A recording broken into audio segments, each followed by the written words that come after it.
It's actually my birthplace. 2 minutes away from here, one comes in contact with the same surroundings that one perhaps was born in, but in a different way. A different kind of connection. Today is Midsummer in Sweden. So we decided to also pay a visit to some of the sacred locations here in Stockholm. Right now we are in a church, Hammarby Kyrka, the Hammarby church. And this church is built around a very ancient sacred place, Trifaldighetskälla, one of the Trinity healing water spring. So here we are. Bhairavi Ji will tell more about this place. And you can see how beautiful it is, where the water just pours forth. The birds are singing. The trees are lush and happy. The earth is moist. And over centuries, this place has taken a new shape. The spring remained. The offerings continued. But the clothing changed. Earlier before times when offerings were made in a different way, now the offerings are made in whole another way. Now baptism is held here, so the nature of offering has also changed. We added our own color of red with our offerings here to the custodian of this place.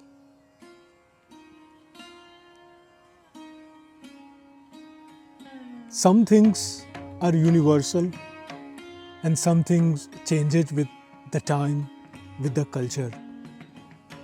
I remember seeing a video online Bhairavi Ji showed about somebody going to different countries and finding out what happiness means for them in different countries.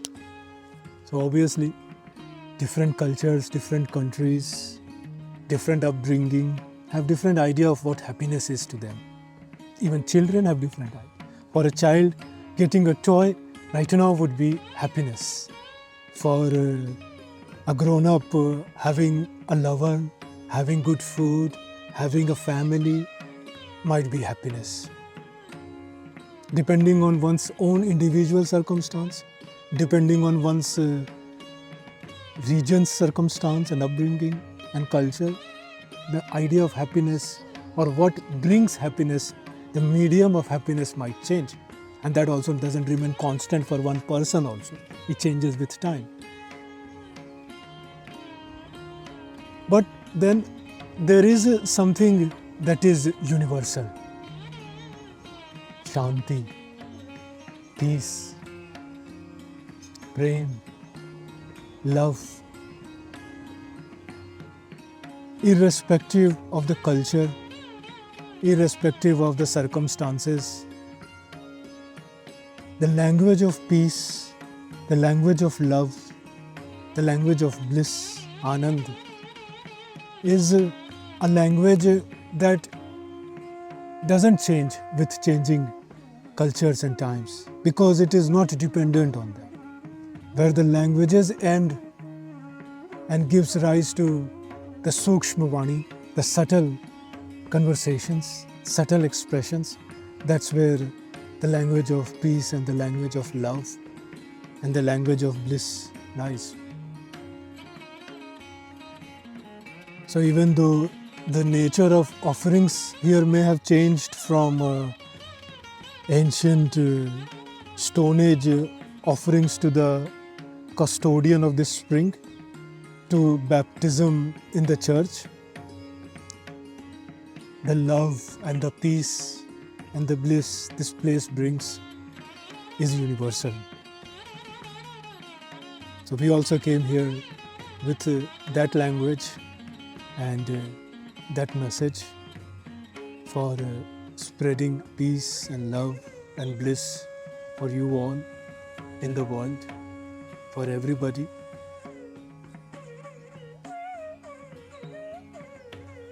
and the birds agree. They are singing these songs.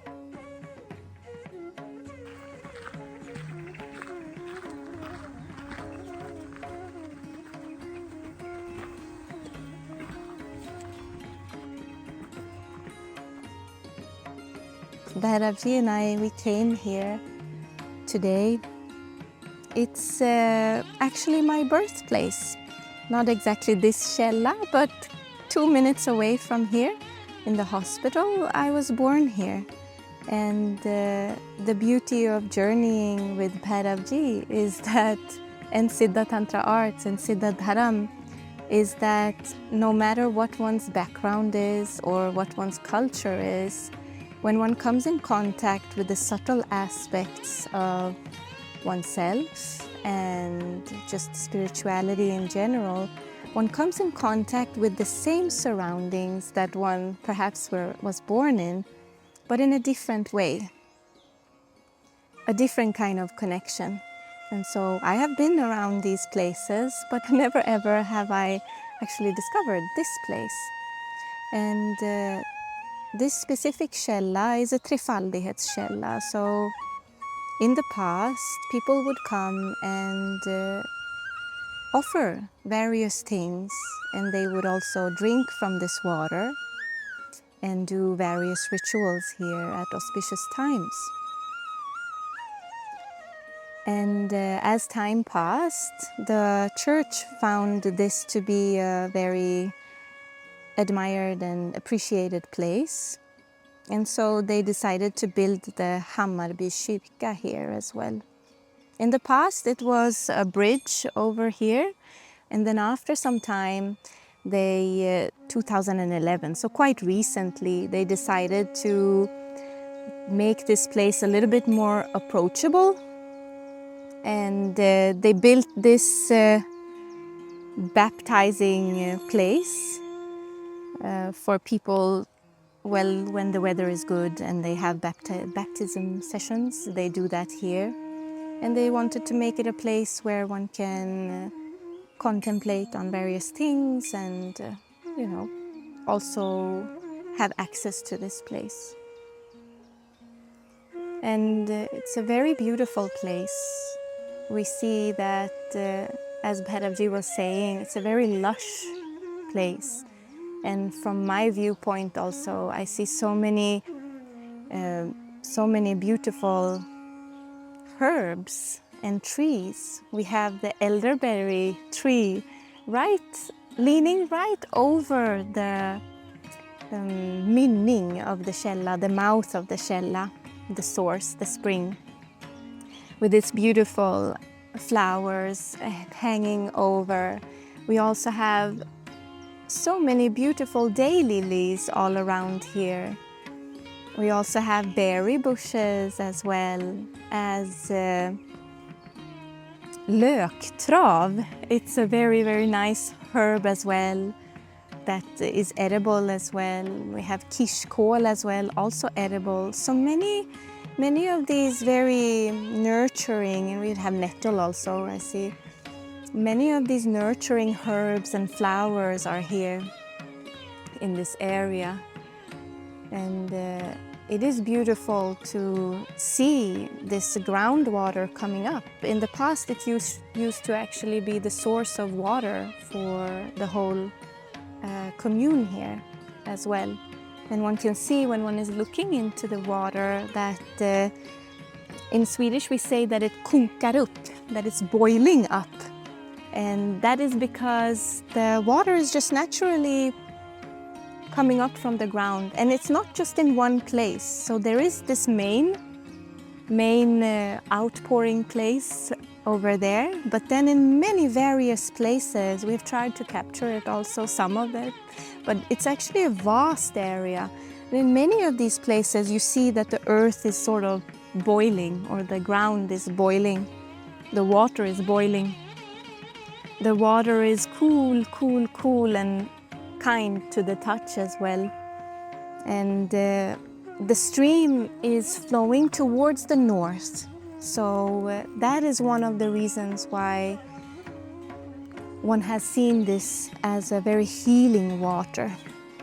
because in the past they used to think that the water that flows to the north, taking away all of the negative from one's body, from one's being, from one's spirit.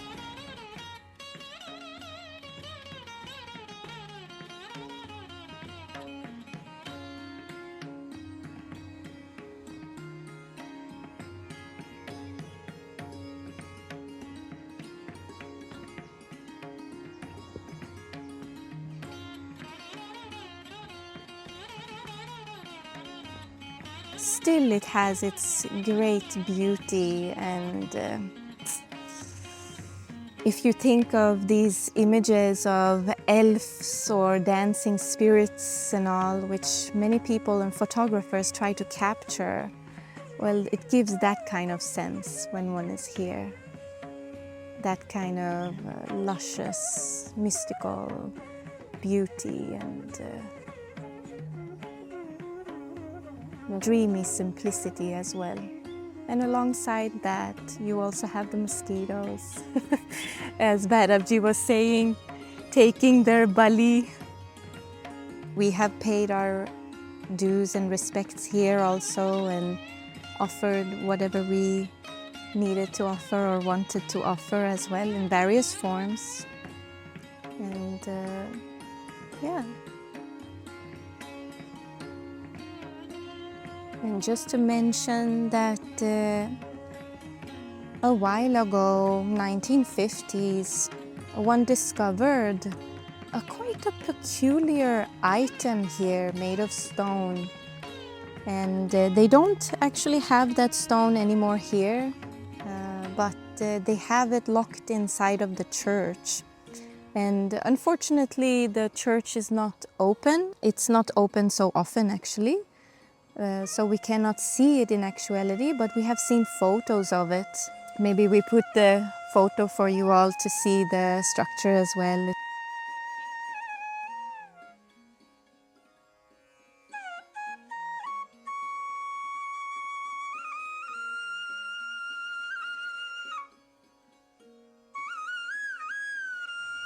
So we will see you again from some other beautiful spot in Sweden, and the saga continues.